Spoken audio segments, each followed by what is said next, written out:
పోటాపోటీగా చలివేంద్రాలు ప్రచారం కోసం ప్రారంభాలు. ఇది ఆదిలాబాద్ జిల్లాలోని చలివేంద్రాల పరిస్థితి.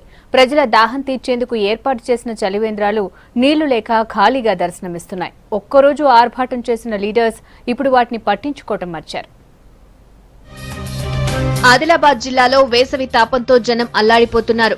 ఏదైనా పని మీద బయటకు వెళ్లిన వాళ్లు గుక్కెడు నీటి కోసం అష్టకష్టాలు పడుతున్నారు. ప్రయాణాలు చేసేవాళ్లు, పనుల కోసం రోడ్డెక్కిన వాళ్లు మండే ఎండల్లో డీహైడ్రేషన్ బారిన పడకుండా ఉండాలంటే టైంకు మంచినీళ్లు తాగాల్సిందే. గతంలో వాడవాడలా చలివేంద్రాలుండేవి. ఈ కరువు కాలంలోనూ రాజకీయ పార్టీలు, స్వచ్ఛంద సంస్థలు, యూనియన్లు కలిసి ఆదిలాబాద్ జిల్లాలో చలివేంద్రాలు ఏర్పాటు చేశాయి.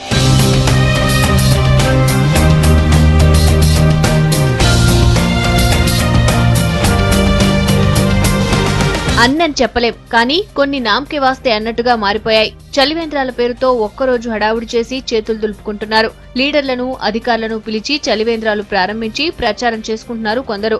1-2 రోజులు తాగునీళ్లు అందించినా తరువాత అటువైపు కూడా చూడటం లేదు.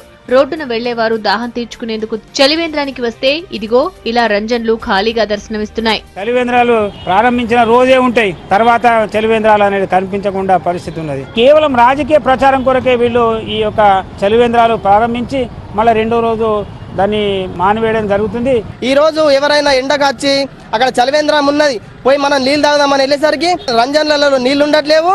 అదే విధంగా అక్కడ ఎటువంటి వర్కర్ కూడా ఉండట్లేదు. మున్సిపాలిటీ ట్యాంకర్లు రాకపోవడం వల్లే చలివేంద్రాల్లో నీళ్లు లేవంటున్నారు యూనియన్ నాయకులు. తాము మంచి ఉద్దేశంతోనే ఏర్పాటు చేసినా మున్సిపాలిటీ వాళ్ళు సహకరించినప్పుడు ఎలా నిర్వహిస్తామని ప్రశ్నిస్తున్నారు.